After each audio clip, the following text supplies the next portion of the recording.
G'day, welcome to the Parliament, the Drawing the Owl interview show. I remain Sydney Icarus, the Baz Lemon of RPGs, and you are all my little owlets. Not all of you are my little owlets. Two of you are acclaimed, highly successful role-playing game designers who have decided to slum it with the owls. So... with me today, I have Haley and V, who collectively are the Storybrewers. I'm going to come over to you guys and talk about introductions, because I will say that they are writers of the highly successful Alas for the Awful Sea 1800s horrible, grim seafaring adventure. It's all in the title. All in the title. They're also the authors of the highly successful Kickstarter for Good Society and the next to come highly successful Kickstarter for the Establishment that I'm looking forward to. So Haley and V, hello. Thank you for coming to hang out with me. It's our pleasure. Thanks for having us. Yeah. It's a real We love joy. nothing more than to ramble on about role-playing, so this is basically a dream opportunity. Awesome. I'm so excited about that. Because that's like all I do on this channel, so it works out perfectly. So as I was saying to you guys before, and people who view this a lot would know, this is a show about failure and finding success through failure and being okay with things not being perfect, and being open about the mistakes that we make in our designs. But before we start talking about the mistakes that you've made, I want to start talking about where you've made those mistakes. So can you break down for me, please? You work very collaboratively. What's your division of labor between the two of you? Yeah. So we have the, I guess, benefit of living together. So design time is really like always on. So it helps us to collaborate a lot at that early stage. Division of labor, we usually brainstorm a lot of the game design rules and sort of like how the shape of it together. Once we've sort of got a direction and I guess at least an outline of each of those like big concepts in the game, Haley does a lot of the writing, so the actual words on the page, and then I do the graphic design at the end. There's a lot of middle steps there where I'll like look at the outline again and be like, oh, I don't think this goes here, rewrite that section, and then I'm like, great, I don't have to rewrite it.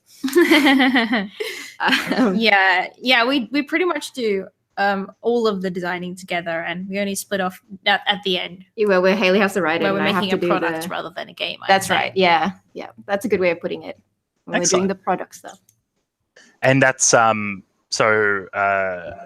the game design being done together, and then Haley, your technical writing stemming from like your legal background, and V, you're in marketing, was it? Or other way around? Oh no, that's right. Oh, the other way around. So tell me about that. Let's actually talk about that before I go any further. Yeah. Why is your lawyer doing graphic design and your marketer doing technical writing? Technically, Haley is also a law graduate. I have a law degree. I haven't used it. Yeah. It's very attractive. Mm-hmm. Makes me feel important. Cost a lot of money for very little for change. a great piece of paper. Yeah.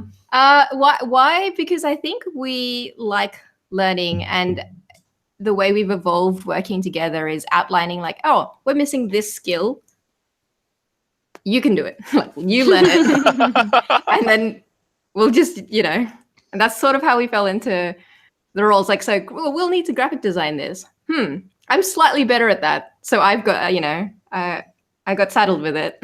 Yeah, I would say it's more a case of like I couldn't graphic design for shit rather than the other way around. So I think that's sort of how those, it doesn't align with maybe what we do professionally. Yeah, but that's okay. Interesting. Every time you guys answer a question, I have like 16 more that just pop up. Perfect. But I do want to move on because I have a question that's really interesting to me. So how did you now you two knew each other before you started playing role-playing games and designing things together? We were already living together. Right. And so whose idea was it to start doing this? Define this. Making games definitely, really, because I just wanted to run games, and then I ran one role playing game for Haley, and Haley was like, "Let me make my own." So I think making games came very early on. Whether we wanted to like make lots and lots of games and make a Storybrewers a thing, I think that was more the excitement of like the rush of making that game, like play testing Haley's badly designed game, and that sort of evolved. Yeah, very it happened naturally. a lot later. Yeah. I think I'd already designed and burnt several games by that point. So. Oh boy. Okay. So this is what we're all about. This is what Drawing the Owl is about. It's about when you pick up that eraser and you scrub out everything except those first 3 circles. Can you tell me about a game that really stands out for you in your early designs that you burnt? Like which ones really seared into your memory? So the one that seared into my memory, and I think part of the problem with it was that V didn't help me design it. So I had only my own flawed perspective. Was like my very early attempt to design a James Bond style secret agent game. Yep. And I think that like the only real mechanic in the game was like traits, essentially. Like each spy had traits, and those traits could allow you to accomplish different things, or to give you the opportunity to roll dice. And depending on what you did, those traits would like increase. Like if you lived up to the name, then they would become more solidified. And if you didn't, then they would sort of go away. The problem with it being that it wasn't a game, and that was it. Like that's it. I've told you all the mechanics. Yep. Yeah. Done. I've 200-word RPGs out at the moment. I have seen worse done with more. Okay, that's really interesting. So, do you think that there's anything from a secret agent trait game that you would use? Yeah, that you've brought into your later designs? I think it's more a case of learning from the failure. In that particular case, rather than reusing anything that I came up with. I learned that you need to think of the overall experience rather than just one cool mechanical idea that you might have. Yeah. It's about what the experience is going to be when you sit down at the table more than anything else. Right. So that kind of designing with the end in mind, designing for the table, is that something that you do now? Is that something that you did with Good Society? Yeah, I think 100%. that one was very, very driven by the full, like holistically. I mean, even with Alas, we were learning that Alas didn't start off as a holistic game, I think. And I think even when we were running the Kickstarter, it was our first Kickstarter, I don't think we knew the full scope of what it would actually be. Yeah. And we sort of learned during the Kickstarter that, oh man, I think this is bigger than what we originally thought. And or all of X, Y, and Z are all missing from this, and we need to add them before we can release this to the public. And the thing about that's so interesting to me is that 90% of the mechanics were already in place. Yep. Only 10% of what we added was mechanics, and the rest of it was all about experience at the table. I have so many questions about this because it is so. I've had limited but very enjoyable experience with Alas for the Awful Sea, where I've played that one couple of games that I played with the two of you, and what I noticed, and this will lead into a good question I've got here, was that you use the core moves from Apocalypse World. Yeah. You use a lot of your special moves, a lot of the roles special moves are from Apocalypse World. The descriptors moves are very different. But what I found is that somehow using so much of that core framework, you bring a very different vibe and a very different feeling and tone to the game. You generate a different experience. And so I think we're going to have to break that down with some smaller questions. So let's begin with the usage of PBTA as a framework. So Secret Agent Trait Game was not based on an existing game. Is that correct? Yeah. Okay, cool. Now, what made you look at when did you make the decision, and what helped you make the decision to move from creating your own games off these ideas of mechanics to using a framework that existed? So while I was making games off the cuff, I was also making, as so many of us can say in our sorted pasts, D&D content. Yeah. 5th edition stuff. Thankfully, none of which has ever seen the light of day. And when I was like I think I didn't have the experience as a designer, and I don't think Vee did either at that point, to create something that really flows narratively and is very robust, like straight at our brains. Yeah, it takes a long time to do that as well. Like it does take a lot of playtesting, and when you're unknown, you don't sort of have the resources to get a whole bunch of playtesters to play your game necessarily either. Yeah, that's an aspect of it, but I also think that it's just I think it's a case of that we weren't experienced enough as designers. Everything that we were creating off the cuff didn't have that depth. It was, something that you could play for one session and be like, that was funny, and maybe fun and maybe not fun. And that's it. That's all I ever want to. So like D&D for me provided that depth of experience where you can play a session after a session, but that's all that it had that I liked. So I think after that, finding something that was more narrative based, that was more, I guess, each role is important, has consequences.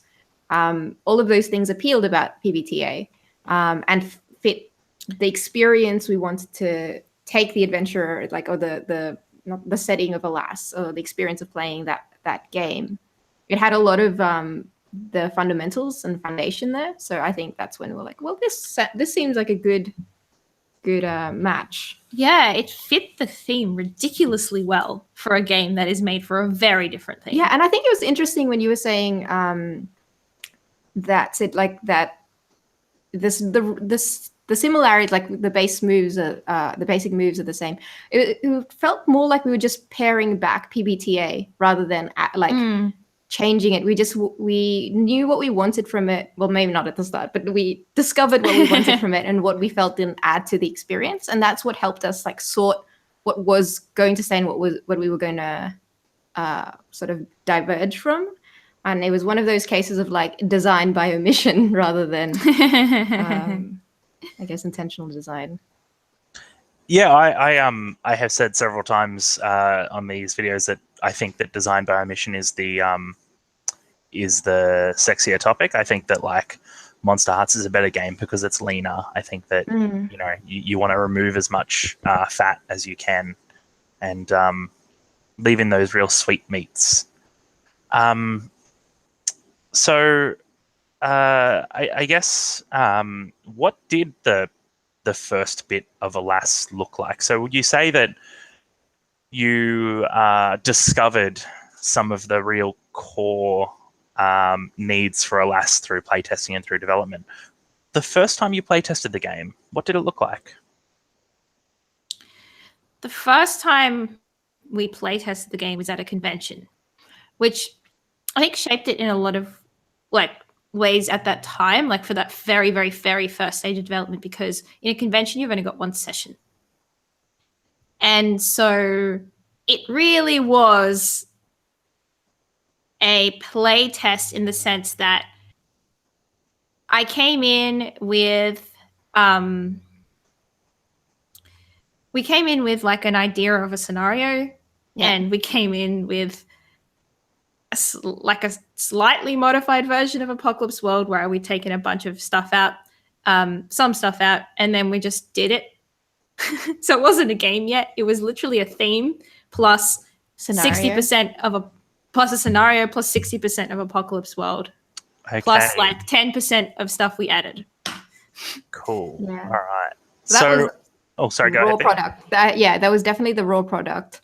Right. Yeah. Did you find value in testing that core against your setting and your theme? Yes. Okay. That's how we knew that they were the right fit for each other. Interesting. At the moment, I've made a couple of mechanical changes, and I've made a lot of thematic changes. And when I'm playtesting it, I'm worried that I'm bringing in too many variables. That like I should be doing that playtest that you're doing, where like it's just core BP, it's core Apocalypse World with maybe one change, like the theming and one change, and rather than doing what I'm doing now, which is trying to get that entire basic move set written on a new mechanic and then going forward. You can approach it either way. I think the fact we approached it the way we did was sort of an accident of where we were at with game design at the time. Okay. Rather than it was a better way of doing it or not. It turned out to be a good experience, but that was almost as much by coincidence as design. Yeah. I would wonder. I definitely don't think we were like, okay, we aren't going to write the basic moves. We're going to go in with this. I think it's more that that's just where we were, and we wanted to run a game for the convention, so that's what we did. Yeah, and this was long before we thought that Alas would be commercially released. Yeah, or even the step before that, like a complete polished game That's at all. true. Yeah. Yeah. Okay. So you said long before. What's the time frame that we're talking about? About a year before the Kickstarter. Okay. Longer, maybe. Bit longer, year and a half. Yeah, year and a half. Excellent. So let's talk about the tone, the setting, and how Alas does what it does. Because so my experience with Alas for the Awful Sea originally was someone told me about it, as happens a lot in the RPG community. I Googled it and I saw that picture that is your opening title of the is it a statuette or is it a woman? It's a woman like standing above the waves and they crash underneath it. And like it's the perfect cover for Alas. You are amazing, the two of you. And then I flicked into the books and I do what I always do when I read a new book, which is I read the epitaph under the title first. And yours is a story is told eye to eye, mind to mind, heart to heart. Which again, like I just so let's talk about how how do I phrase this question to you? Games tend to be, especially Apocalypse World games, tend to be very much driven by evocative mechanics. But so much of your evocative nature exists outside of those mechanics. Can you talk about like how you communicate the setting and the theme to your players? In game or in the book or as designers? As designers, the question is rather than as GMs. Definitely not as GMs. Yeah. It's I'm talking more about like, and both in the book and also in all of the supplementary bits. I guess my take on that is as someone as the graphic designer of the book, part of it I think was also in how I wanted the book to look more like a novel, like a book, rather than like a D&D book is a very specific looking thing. There's lots of tables. I mean, there's Alas has tables in it too, actually. But the way I wanted to read was like a book, because Haley writes in particularly. I think Haley's quite economical one with the writing, which I think similar to the theme is also like quite a natural fit. So I wanted to highlight the way that you read it, like as like a novel where you can get lost in it. Do you want to speak about how you feel you did it via the words? Look, in terms of the book itself, as distinct to the game, the writing is very, very thematic. I don't always write so thematically. I'm writing the book for Good Society at the moment, and it's much, much less thematic and much more like, we got to get those rules clear because no one's played with them before. Like, they're new. And everything we did, all the choices that we made in the game were focused around theme. And I think like a lot of that comes out for me. Firstly, our decision to include setting principles. Yeah. I feel this game could not exist without setting principles, whether they're written down on a piece of paper or just in people's minds. The reason for that is like, I almost feel like the setting principles are what makes Alas for the Awful Sea, Alas for the Awful Sea. And to second that, I think because it's a historical game, I sort of spoke about this recently actually, but because Last is a historical game and history is not immediately accessible to a lot of people, like myself included. I don't know a lot about that time period. So for me, reading those principles really helped me solidify what this game world feels like and how to communicate that to the players. That was the missing link for me, because I don't know a lot of the specific history about 1829 when the kelp farmers crashed. I just don't know that history. I don't have that information in my head, and you don't want to bog people down with all that information. You just want them to understand what the human emotions around that time that could impact your game is. And I think those are what really drove writing the setting chapter in the way that it was written, and I think that helped. Yeah, and I think the other thing that we put in is the prep help, because it's not a mechanic.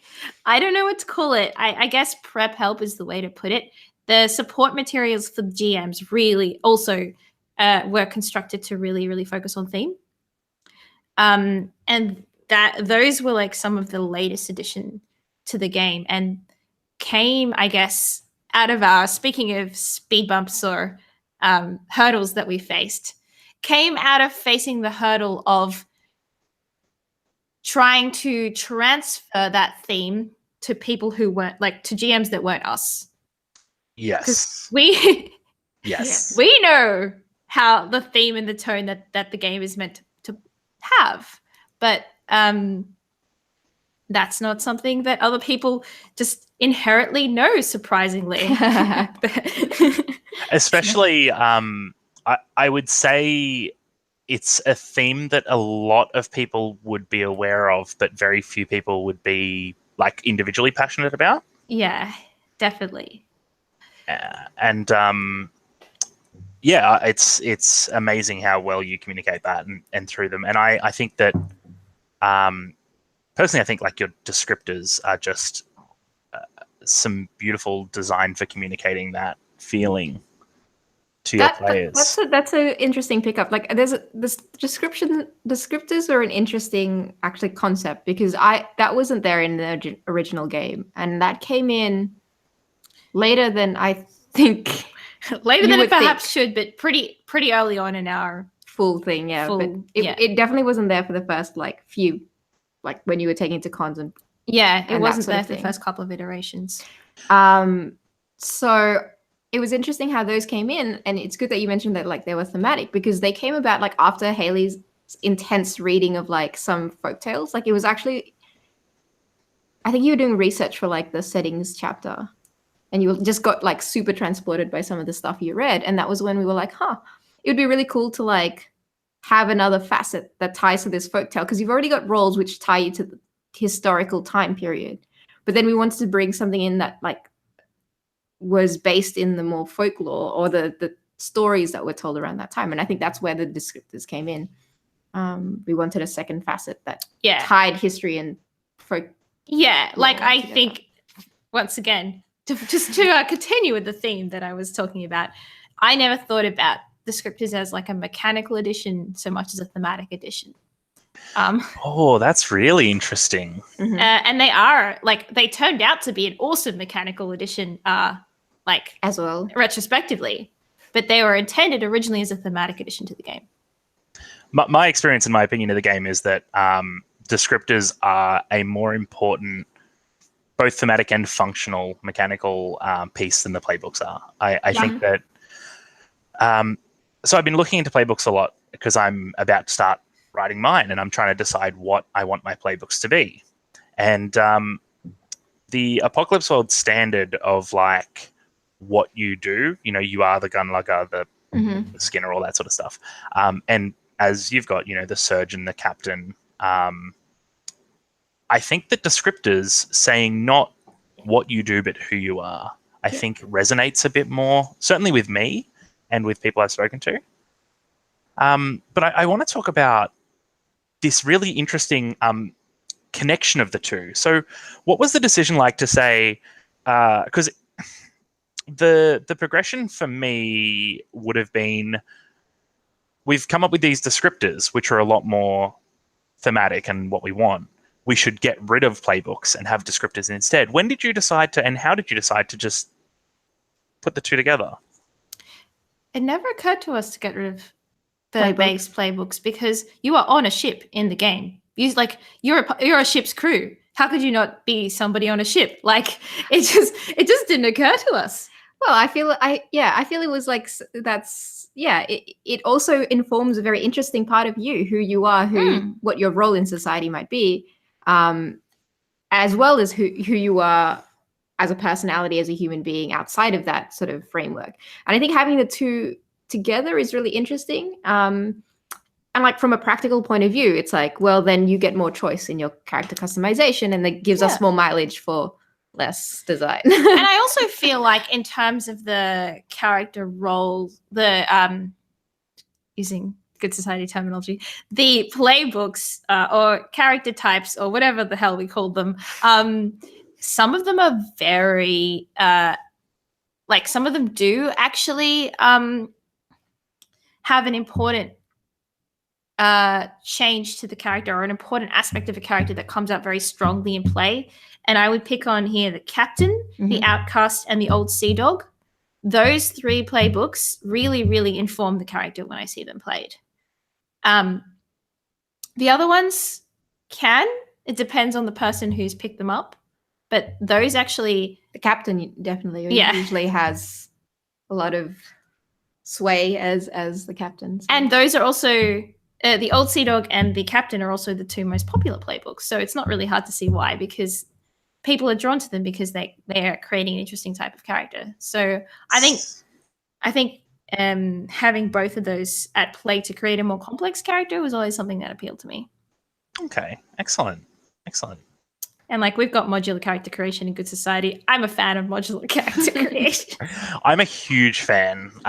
It's something I'd like to take in some small way, and I just think the modularity is so good, and I think it allows you to and Good Society does much the same thing actually. It allows you to choose who you are and what is important to you separately, in a way that I really love.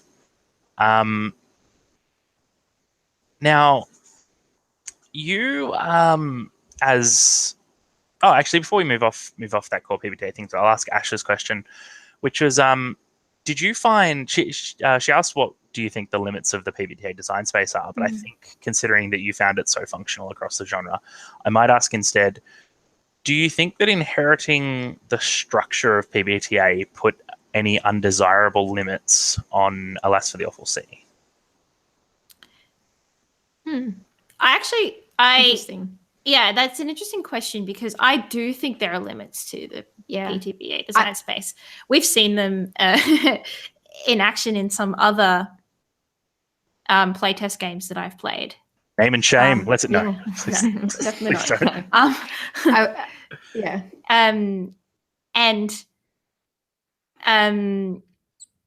I really do think that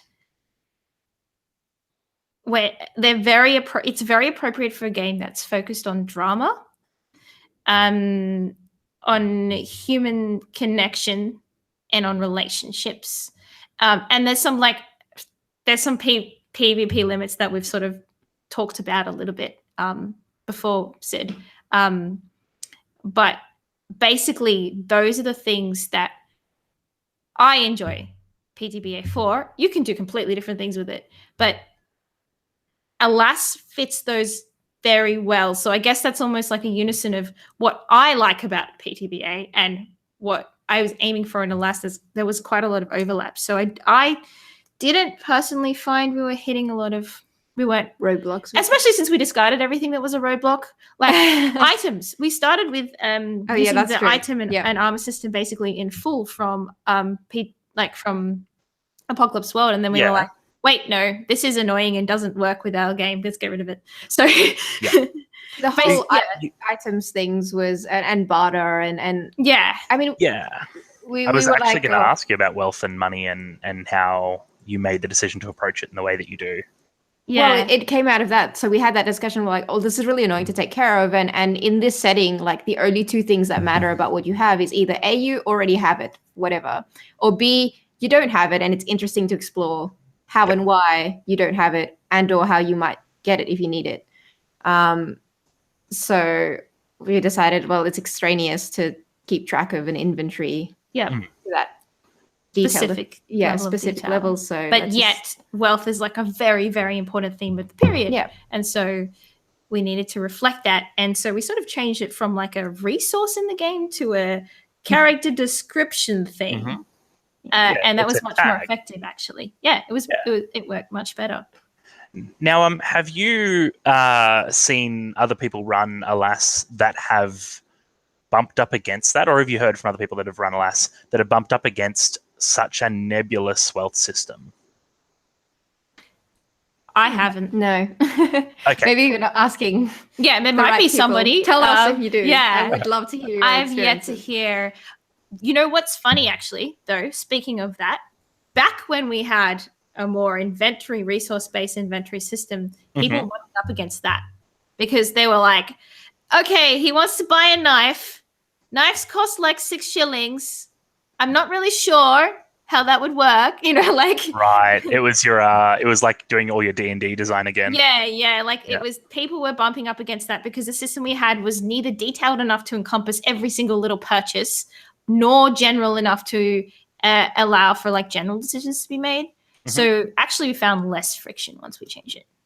Great. So this is going to lead into another part of Alas that does this as well. So I've been talking a lot using the sprawl as a comparison point, and I'd like to use it as a comparison point here as well, where the sprawl is very dictates and mandates the mechanical outcomes of the moves that you make. By design, it's perfectly functional, and I'm using it as a point of It's a comparison. different scroll. Yeah. Totally different setting, totally different design brief, I guess. Absolutely. And so there's one way to do things, which is to have the designer kind of mandate that flow and that pacing, by saying knives cost 6 shillings. If you don't have 6 shillings, you can't have a knife. And the other way is to leave it to the tables and say, is this interesting to you? Do you think a character who is well off or has average wealth would be able to own this? The second place that you've done this in Alas, which stands out to me a lot, is your advancement system. Mm-hmm. So I personally am not a fan of like core XP advancement, you add +1 to a stat sort of thing. So I'd love to talk about Alas's advancement with you. Yeah. So what was it that made you say, like, let's just make the tables do this? This was interesting because I think it was also similar to around the same time that we were coming up with the wealth system, wasn't it? Like the advancement stuff. Yeah, I suppose they parallel each like other. Parallel. That's a. I really don't like. Also, not a fan of the add 1 to a stat. I think it's fine. Get a new move is good, but also not a thing in Alas. Well, I mean, you can create your own. But yeah, I mean, the impetus behind it was that I actually wanted, and V wanted, the feeling of your past experiences being reflected in the way that you advance. Yeah, which is not like an original. I think there's that idea isn't original. Obviously, that. Burning Wheel. Nothing is original. Yeah. Everything's original. Yeah, obviously, but I think PTBA doesn't do that particularly well on the whole that I've encountered. Okay. I think the driving, like, and it's also your sailors. Like, people talk about the old sea tales a lot, and the whole thing is about telling stories. Like these folk tales. So we wanted something that reflected that. Like, you tell a story once you feel like a tale has ended. Yeah. That becomes one of those things that you're like, oh yeah, I have, my dad always tells us one story about XYZ. And that's sort of the feeling like we wanted to hinge the system on, because that's I guess a milestone in those those characters' lives or those people's lives. And a third consideration was we really didn't want to upgrade people in that sense that you would get when you added 1+ to a stat, because that's not how Alas works. You don't become more powerful, more competent people. you just face more drama and more problems. And like familiarities give you a slight mechanical advantage, but pretty much every other advancement option is giving you more options without giving you making you any better at them. Yeah. I would go so far as to say that Apocalypse World doesn't work with becoming stronger and more competent, but it's true. I agree. Have you guys played a long form game of Dungeon World and seen players get like up to the +3s in all their stats sort of thing? God, no, not that long. It's a fucking mess. It just like nobody fails. Nobody. I don't know how GM PBTA if everyone never fails. Yeah, that's I'm relying on it. Yeah, short answer is that you make a lot of like golden opportunity moves, and everyone thinks you're cheating. Because like the pacing of the rolls is so important. So one of the things that happens when you remove XP is you remove a lot of intrinsic player motivation, a lot of stuff in. So let's look at your manipulate another move, which is really interesting. So for player characters, if they do it right, so you've used a floating +1 rather than giving someone XP for like doing something when they've been manipulated. Can you talk like do you feel that absence when you want to motivate players and you don't have XP? Nope. I guess we feel a bit differently about that. I wouldn't say it's for me. It's not an absence of needing XP to motivate players. It's more like in the specific context of that manipulate move is like the only time when I feel that, where it's like, I don't know now looking back whether 1+ is enough, but that's like very specific to the move. Yeah. In general, I don't feel the lack of XP at all. I would agree with you. You mean specifically to that? Yeah. Okay. I guess it's mediating players against each other, which is the difficulty. Which is the hardest part of PTBA. But I feel like it's fine because people, if you lead against character emotion, you can usually get players to do what you what you want. But this is specifically a situation where someone's rolling to manipulate another, which is why it's the only time that I feel the lack. Okay, right. So it arbitrates consent pretty well. Yeah.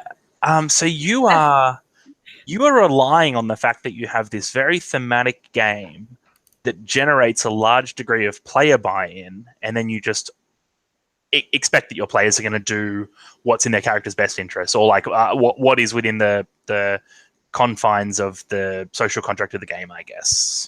Yeah, which is definitely not the same thing. No, absolutely not. That's really interesting.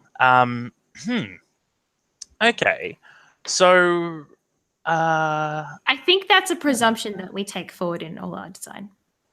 That's probably why we have so much GM and that's material. why we have so much GM material, and why we're like, hey, get that buy-in because you need it. It's just better, right? If you got it, and if not, why are you playing? Like, many reasons. But and I mean, it particularly, alas, like, or I guess Good Society, like, not why are you playing, probably Dungeon World, but like. Yes. Why are you playing this game about drama, relationships, and feelings if you don't want to buy into drama, relationships, and feelings? Yeah. Okay, I love that.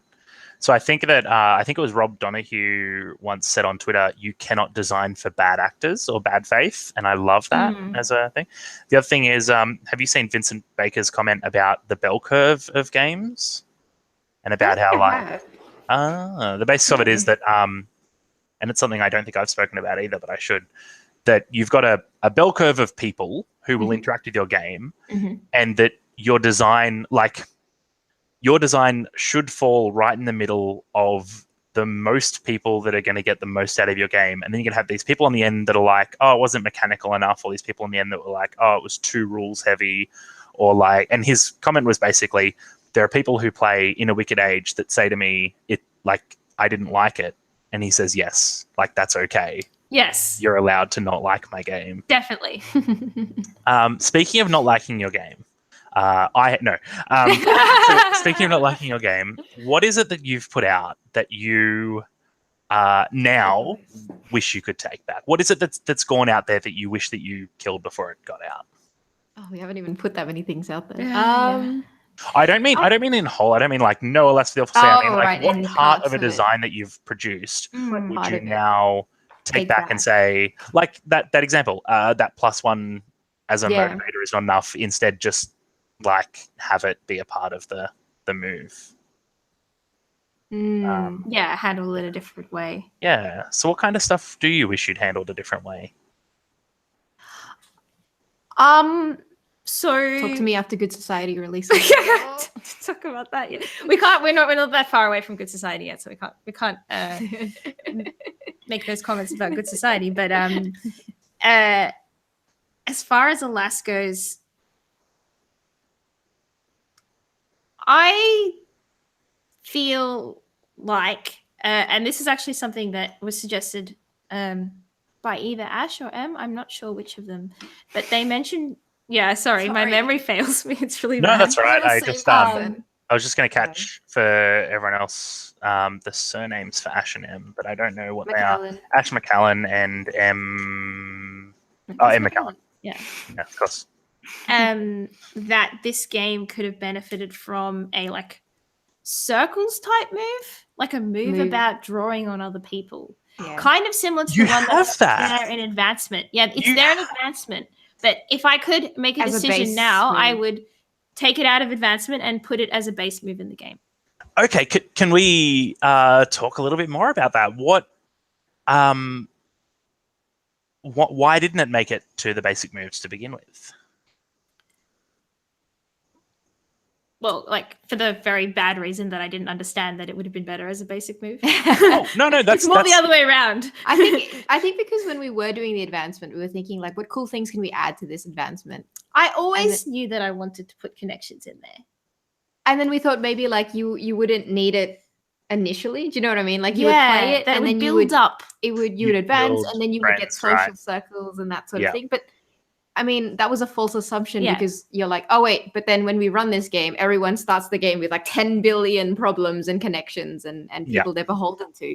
So it did you don't need to build that up. It's already there. You might as well just use it. Like, I still think it's cool when it comes in through Advancement and it works well as part of Advancement. But yeah, it would especially have been because you're like better if it was in the basic moves. Mm-hmm. And then you just had the like 12 plus of that move or whatever. I don't like that. I mean, that's true. I mean, I think a lot of the Advancement stuff was a bit like that for me. Like I did feel like, I don't know, I hadn't had that much experience about long-term games. I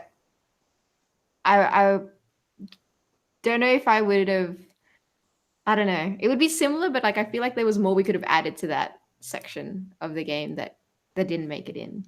Or we weren't there yet in our game design that we knew how to approach that to the best of what we could do now. To Advancements? Yeah, to Advancements. That's funny because I am quite happy with it. I was going to say, Haley just spoke to me about Advancements for like 2.5 minutes talking about how it's the best part of the game. So, V, do you have an idea of what you'd like to, or can you give us the most nebulous idea of what you would have liked to have done with Advancement? I think like to have like another facet of like a way for those things to bleed into your characters a bit more. Like we were speaking about descriptors being these like thematic overlays, like something about like time passing and that sort of overlaying on your character and how weathered you become through the process. Something like that. I don't know. It's sort of what I was thinking about, but right. Like the aging process a little something bit. Kind of like that marks the progress of your character to the natural end. Is that what you mean? Like kind of like jaded. I mean, it might not be jaded, like, but like, no. I'm just that's an example. Like, I have that theory. I think that's what they have in the watch. Because you do have a tap out when you hit tail 5. You surrender the character to the GM, or something happens that causes your position to change. And what I really like about I love both of those. Yeah. But I think I see what you're saying there, V, about how they can come kind of out of nowhere. Yeah. That's true. Yeah, interesting. And this is really important. I'm really grateful that that you guys are open and or that you all are open and expansive about this, because you are incredibly successful and wonderful people, and for people, especially like me, to see this and to be like, oh, okay, I can do things not perfect and be okay with it is very helpful. I mean, we're all learning, and we've learned so much from you just from this conversation. Yeah. The look of betrayal on Haley's face when you said you weren't happy with advancement was like the best. That's I how was it like, works. why didn't you tell me a year ago? I wasn't the game designer I am a year ago. Yeah, I couldn't yeah, have come for up sure. with that a year ago. Yeah. I haven't come up with it. That was just a throwaway idea. So there you go. So in terms of the amount of options that you provide to players in character generation, especially compared to Apocalypse World, even compared to Monster Hearts, which is a very thin game, Alas for the Awful Sea is very thin on the ground insofar as you get your one special move, you get your equipment, you're not picking things there, you get your there's like custom equipment for some of the fightier classes, but Just you the know, mercenary. Yeah. you name your bonds, but otherwise they're like laid out. And then in your descriptor, you just get your moves. Like it's not like in the Pocket Sword where you pick one of a list of 6. Do you find that limits the ability for people to, do you find those constraints limit people either in replayability, and I imagine no one's played more of this game than you, or limits them in terms of making the character their own? Replayability is a hard one. I wouldn't know the answer to that question. I've played the game a lot of times, but like it's different when you played it a lot of times with different people versus playing it with the same people a lot of times. Mm-hmm. That's a harder one. The other one, I think, replayability. Sorry, not replayability, but the creating the character you want. Yeah, the character you want. I think it's pretty open. I think that's okay because it just defines one or two things about. You know what I mean? Like it's like you said, because it's so thin, you can fill in the details a little bit more. The descriptors tend to be quite open. Yeah. Like for example, the Outcast descriptor, like gives you a long list of possibilities. Or says make your own. So I think the descriptors do the work of opening up a character a lot. And each of those, like whatever you pick there, leads to a completely different wealth of exactly. So I think that's sort of and the mixing your descriptors with what role you are also yields different results, and you can play a lover captain many different ways. That's true. You can play a lover captain who's in love with the ship. Yeah. I've seen that twice, all right? Really? Yeah, I saw it again after Lauren did it. I saw it a second time, like a week later, and I was like, That's thing. phenomenal. I didn't know it, but it's a thing. That is definitely a thing. Oh, that's so good. I'll have to tell Lauren about that. She'll love it. So yeah, I think from that point of view, I think they are quite. I think by design they were very open. So I hope they aren't too limiting. I don't feel they are. Yeah, replayability. Yeah, I do think that might be an issue with if you were just going to play with the same group of people, or if you're the kind of person who plays the same sort of character. Yeah, that's lot, true. Then it's hard to sort of like I've played almost every descriptor and almost every character role, and I've never had this problem because I haven't played the same one many times. Right. So yeah, I guess that's interesting.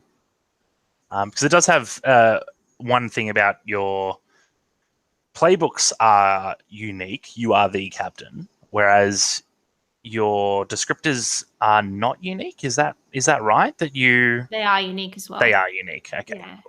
Yeah. Interesting. Because I think you get so much value, especially having when you, for want of a better word, when you mandate so much about the character mechanically in the playbook and the descriptor like that, you do get a lot of value from having them be combined and from being able to pick and choose your combinations. That's really interesting. And like I think at some point we would love to release like a couple more characters and Ritza scripters when we have time. Yeah, more descriptors is like been on the to-do list for like yonks. 5 months. Yeah. Is that a stretch goal we haven't fulfilled, or no, we've fulfilled all our stretch goals, thankfully. But it's just something that I'd like to do. Yeah. Wonderful. So oh boy, I want to talk about playtesting. Actually, no. Before we talk about playtesting, I want to talk about bonds. Bonds are really interesting to me. So I'm creating a game that's very much about human connection and the human experience. And in fact, my core mechanic is that people roll together because you work together to achieve everything. And if you go alone, you're pretty much stuck in 7 to 9 land, and that's at best, you know. So I want to talk about bonds, because the decision to go with bonds or hex or some other form of doing things, you went with bonds in a way that is very akin to, I don't know if it was your inspiration, but it's very akin to Dungeon World. Do you want to talk about what you wanted out of bonds, whether you're happy with what that produced? Yeah. We probably have different viewpoints on this one as well, so I'll let you go first. I think the bonds was really inspired by Dungeon World. I think that's true. It is an area where I think is a little bit limited in the sense that like it really just adds like 1+ to certain roles. But I think the fact that it's there in your character sheet more than anything else, like, is a story prompt for players, and that's usually how I use it. And so I sort of almost feel like once you've filled out those bonds and you like play up those things and like that becomes part of the fiction, then bonds have done their role, and that's sort of how I sort of view it. So if anything, it's like, I guess, do you need them to do anything more than that? Is that something that we're missing out, capitalizing on anything further with that? I don't know. I'm not sure about that. Well, you do ask them to do more than that, because you say so twice in the book they're mechanized. One is at the end of a session you can choose to write a new one, and the other one is when you aid or interfere, you roll plus bonds. And with NPCs you get +1, which is a beautiful addition. That lack, like, I just love that. I'm not sure if that was in Dungeon World, but I thought that was in. Was I did. Maybe I didn't take it from that. Yeah, if it is, I haven't seen it there. If it is, I plagiarized. I feel like maybe it was. I don't feel like I don't remember an intentional moment. You know, I did. I would, but it might still be in Dungeon World. Anyway, I'll get my producer onto it. We have terrible memories, but no, we do. There's little things. I mean, they do change. Like, I suppose making those new bonds, but for me, like, I've never like seen someone be like, oh yeah, I want this +1 because I want it for the mechanical bonus or anything like that. It's always through the lens of this is better. Like, it's cool in the narrative, and that's sort of. I agree with everything you said, but I have some things to add as well. Go for it. Firstly, I personally don't find HX particularly satisfying because I find it too mechanical and not qualitative enough. That's I would love to see HX done the way that you do wealth, like they're words that mean something rather. You do that. This is good society. Good society does this thing. Yeah. And your what's it called in good society? The like rumors thing that goes up and down. Your reputation. Reputation. Yeah, funnily enough, because you haven't seen the final version of the reputation mechanic, but hilariously, it is descriptive words. Yeah, that is what we settled on. And do you find that, like, have you play tested that version yet? Yes, several times, and it's worked better. Really well every time. It's much better. But I am happy with how we use bonds in Alas, because while it has a mechanical effect, and I think that mechanical effect is right, because it reflects the fact that in Alas, who you know and who's helping you is very important, and that relationship focus of the game. Yeah. The thing that I regret is the content of the bonds is not powerful enough. Yeah. Some of them are powerful, but some of them are not powerful enough. And so what is that threshold for you? What's the minimum power that you want in your bond? Obligation to that person. Obligation is a certain kind of bond. Yeah. For me, it's compulsion to act in a certain way. Ability to pressure the character into certain ways of acting as well. Yeah, like, does this bond create a compulsion to act? Oh, you know, like that. There's a bond, the worst bond. Yeah, no, give me your least favorite bond. Yeah. Trash bond. Blah believes I can talk to birds. I think that's one from I've made Blah believe I can talk to birds. I think it's one from the scholar sheet. Right. Like, who cares? Like, who cares about that? It's, you know, like it doesn't convey anything really about the relationship. It just suggests that one character is gullible. Maybe there's like some sort of looking up to somebody who can talk to birds. I don't know. You could play it that way, but there's no emotional content to that, and like it just doesn't create a dynamic relationship. Whereas there's another bond which is like Blah's parents made me promise to look after them. Like that is so much better because straight out you have a compulsion to act in a certain way. And in the addition of like extra characters to the story. That's true too. I didn't even think of that. And the outcast ones are all like that. Like they're all very compulsion Heavy, to act and heavy. And that was like one of the later ones I wrote. So by that time I was already cottoning onto this. And I wish that I had gone back and redone them all. Interesting. It's second edition. Second edition. They're all going to be different. But I mean, I'd say it's probably about 30% of them that really bug me for not being powerful enough.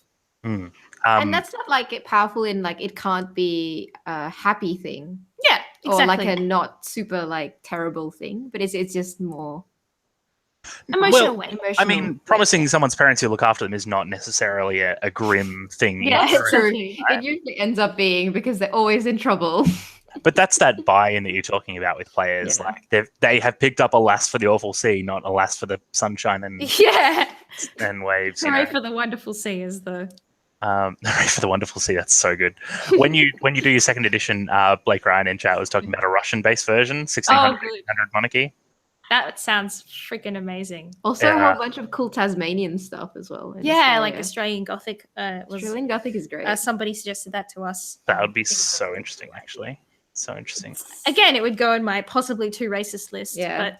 But so that was a question I was gonna kind of ask you, but boy, are we like butting up against our time at the moment. I would love to ask you about the fact that like a lot of that stuff is kind of left out. Yeah, really interesting.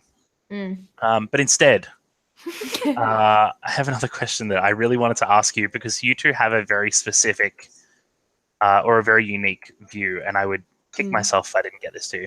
Playtesting. You two, from what I understand, do a lot of one-on-one playtesting together. Is that correct?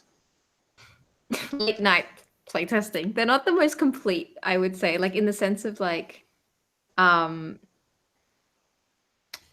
very early on. Yeah. Like I would say that is almost exclusively very, very early on. Yeah. We do. As the game develops and we move forward with it, we don't. Yeah. Right. And so what do you look for in that one-on-one playtesting? Whether Haley's idea is trash or something else to consider. And is that, do you have a checklist or is that a gut feel where you just do it and you're like, hey Haley, this isn't fun, like I'm not enjoying this mechanic? Yeah. Haley is very good at like as a trash generator or idea generator. And I think one area I add value is cutting out the bits that are too unworkable or like focusing on the good ones. The so strong that's where sounding board. The litmus test of that works good one-on-one because we are really unfiltered. Yep. So look, I only want to explore this so that people out there who have made bad things feel better about themselves, myself included. V, can you give us an example of something that Haley's designed that like 5 minutes into playtesting it, whether you just had to look up and shake your head slowly? So Haley's got this game that Haley's always like is been trying to write for a long time. It's called Secret Agent trait game. That one I've already ex-nayed on that one. Deleted all traces of it from the computer. It doesn't system. exist anymore. No, Brazen Saddles. It's a game where you play cowboys, but you also play the other person's horse. Yes! Sign me up for the playtest. There is all of the ideas so far about playing the horse has not worked. Essentially, and I'm like, it's not fun. It sounds great, but not fun in actual play. Not yet fun. Not yet fun. Not yet fun. I'm optimistic. I tell you what, Scrub Storybrewers, Not Yet Fun is the best production house name I've ever heard in my life. It will be. Yeah. So that's So like good. that's one of the like the problem of like, well, I really want this to happen, but how do I make playing these horses fun while you're playing the other person's horse? It's that sort of you the wait, kind of thing coming that to you 2022, Brazen Saddles. I have no doubt. So Haley, can you explain to me like what you do when you get that sort of critical? I was going to say negative, but it's positive, but it's pretty cool feedback on something that you've made. Yeah, I take early stage feedback really well. Because I know that it's just experimental and like it's just an idea that I had and I was not necessarily expecting it to work. Usually it's the other way around. If it's like it works, I'm like, wow, that's very surprising. True. Yeah, I think I'm not like, you know, I think there's an expression that you have to like It's like just like kill Edison's your one. darlings. Kill your darlings, yeah. Yeah. How to make a light bulb. You learn how to not make 99 light bulbs. Yeah, Sort of that too. Yeah, and I very much see it that way. Like I'm well aware that of 100 ideas I have 99 are shite. And I'm not attached to them at that stage. I find taking criticism much harder in the late stage when you're like, I literally spent a month on this mechanic. Yeah. Right. And like you're like, I need it to be real good now. Yeah. Because I've got deadlines and I've got like play tests and I've got like the fact I can't spend another month on this mechanic. Like yeah. Absolutely. That is harder. The practicalities at the later stage is hard, yeah. And yeah. Cool. Sorry. No, please don't ever let me interrupt you. Yeah, you are not interrupting me. I am never too busy for you, and you are never in my way. Are my 3 rules. Oh. Man, I have so many questions. You guys are free for the next 4 hours, right? So, what? Let's break this down to like real tax, and I'm going to get one from each of you. What is the one piece of advice that you would give to me and to people like me who are drawing their first owl at the moment, who are designing their first like sort of full whole hog length game? Mine is like definitively play test it way before you finish it. I mean, you know that's me. You play the establishment. The game is 1 quarter done. I will play test it.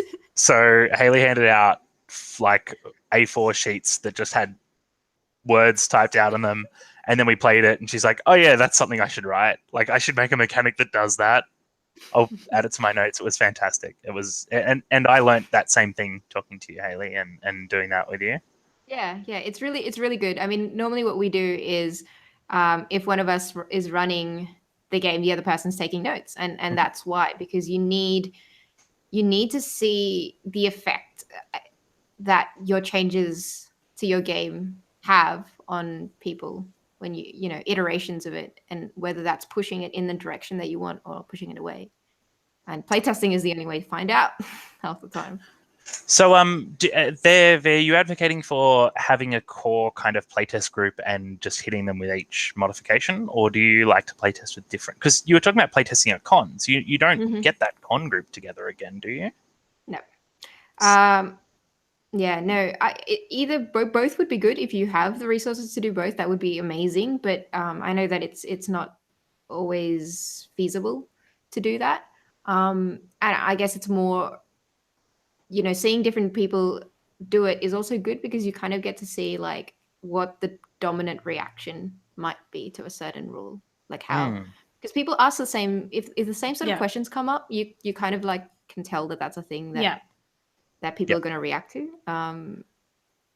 You know, and for Good Society, for example, when we actually were really lucky in that a lot of people gave us feedback for that, and you know, when upwards of 20 people are talking about one certain thing, you're like, that's a thing that I should change or do, you know, improve in some form. So that's a good thing about playtesting. My advice also is to not get too bogged down in the little details. Like very similar. I mean, like, especially for someone who's like, I get perfectionistic sometimes. It's really hard to complete a full length thing if you're like worrying about every little part. So doing it big picture is good. Oh boy, yeah, that's definitely a position I'm in. I'd love to hear a little bit more from you on that, because I'm in this position at the moment where I'm really happy with my core and my basic moves, and I kind of know that I'm gonna have to fiddle with the economy of the game, for want of a better word, and all that sort of stuff. Economy is always hard. You cannot get that right without testing it. No, absolutely. And like I'm totally aware of that. and I'm loving it. My question is like, how do you go into a playtest thinking like how do you prepare yourself to go into a playtest saying they're gonna hate like 90% of this, but that doesn't mean it's bad? That's a funny way of phrasing it. Yeah. Not fun yet. It's just not fun yet. Yeah. Oh well, like this is like if they hate, like I would say it's more along the lines of, oh, I know there's going to be a lot of aspects of this game that don't work, but I want to make this game, and I know that if I keep working on it, it's going to be something that people will enjoy. My perspective on that is if you're walking into a playtest, like there's a separation of like good mechanics that's going to make a good game and having a fun session. So much like that establishment session that you guys had, like it maybe didn't work, but it was, I hope, was fun. One of the best sessions I've ever played of anything. So there is a separation sometimes between having fun and having good mechanics, and so you can be confident. Oh, like you can like, I guess the total trash that I was talking about when we do 101, that's why we do it, because we know it's total trash. But when we bring it for a playtest, we think it will be fun, even if it's not perfectly mechanically viable yet. Yeah. And that's sort of the point where we're like, okay, we can actually do this with other people now because we think it will be fun. A lot of our games are really like thematic, like theme led or like experience led, and so when we're like, oh, it's going to be a fun experience, but yeah, it's not perfect yet, but that's fine. They're gonna love the experience anyway. Yeah, and like in your case, Sid, like the theme is so strong and so fun that you kind of know that people are going to enjoy it. Yeah. And that's great to go into a playtest thinking that, because you're like, people are going to enjoy this, so I can just observe the mechanics and see if they'll work or not. Yeah. Right. And I'm also very lucky in that I have access to people like Lauren and Kyle and just like everyone from the Gauntlet, Jesse Ross. Like I do people a disservice by not naming them, but the Gauntlet is so full of wonderful, thoughtful players that, like, you're right, I can go in and say, this is what I want. I'm just going to focus on mechanics. Can you guys have fun without me, please? Yeah.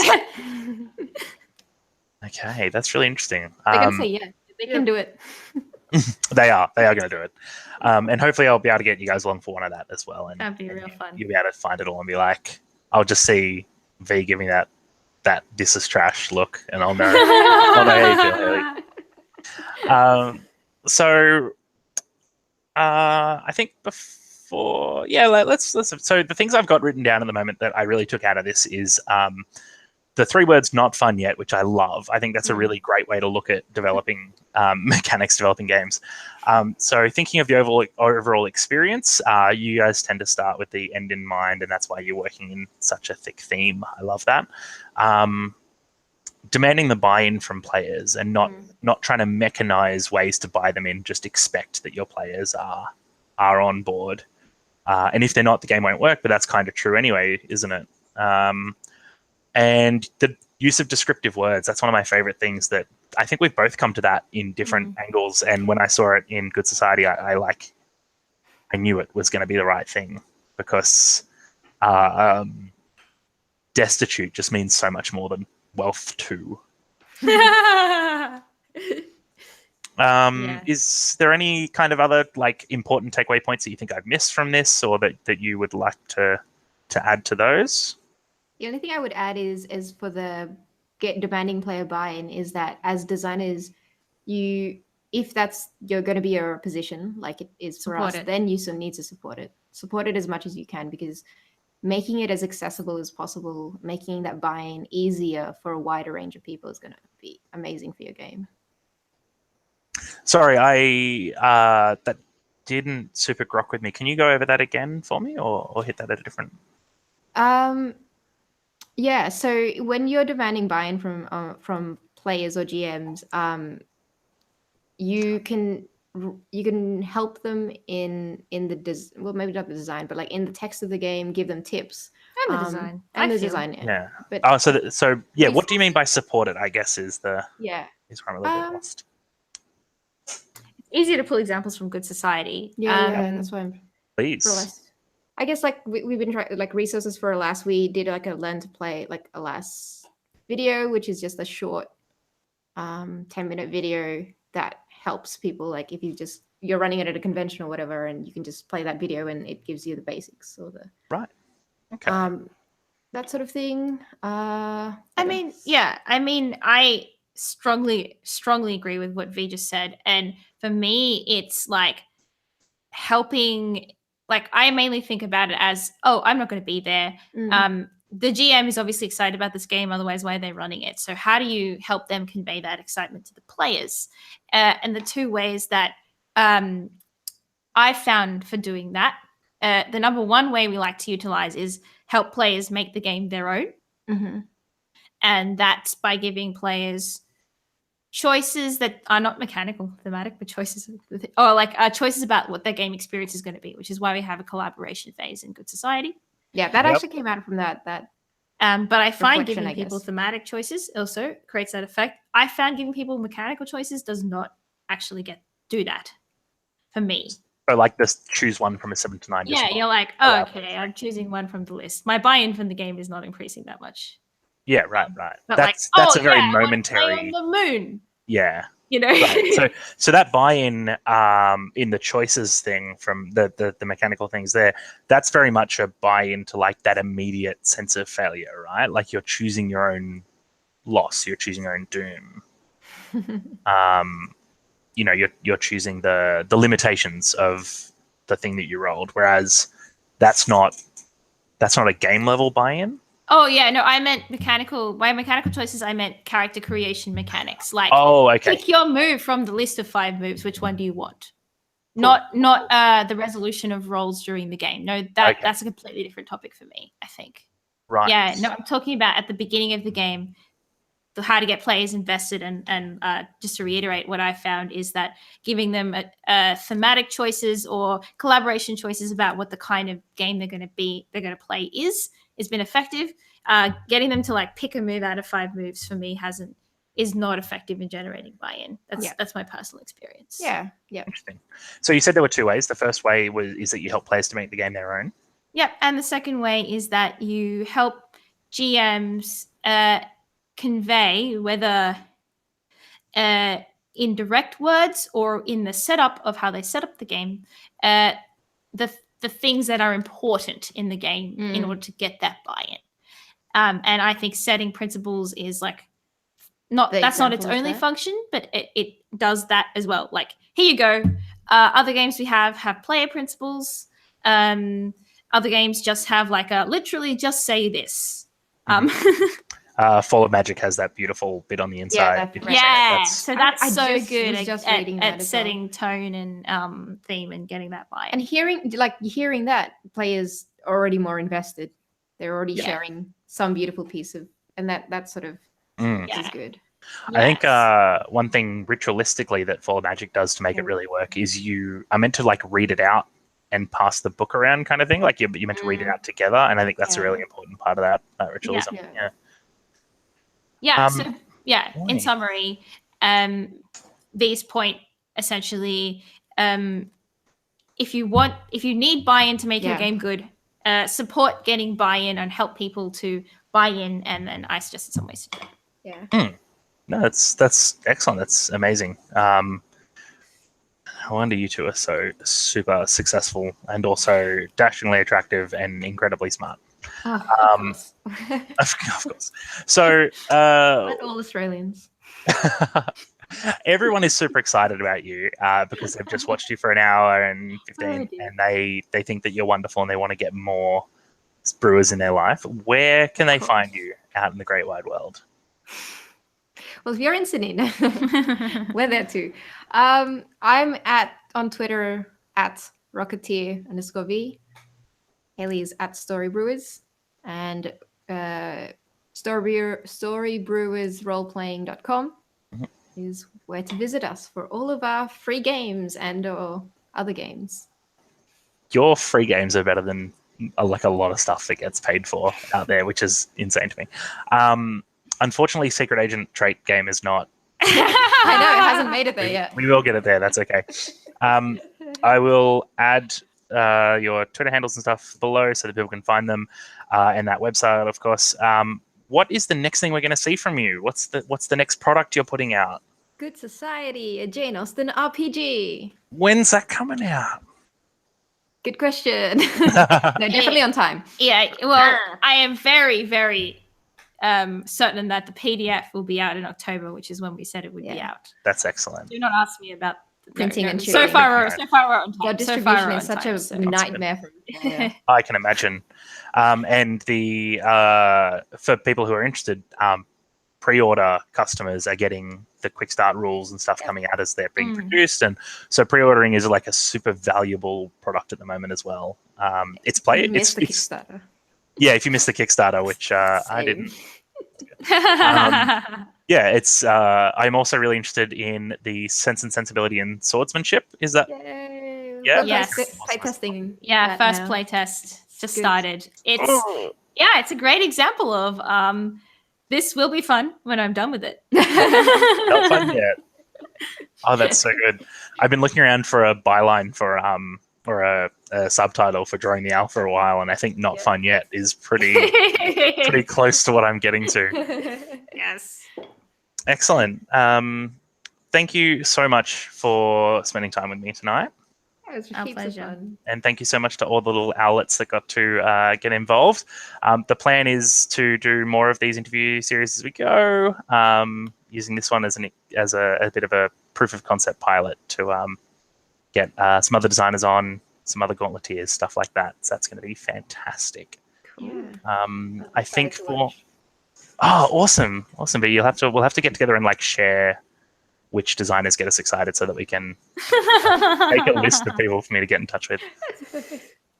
I think the next thing from me, I've got my exams over the next 5 days, but I'll be dropping a Drawing the Owl episode on Playbooks in the next 7 days. So we can look forward to that as well.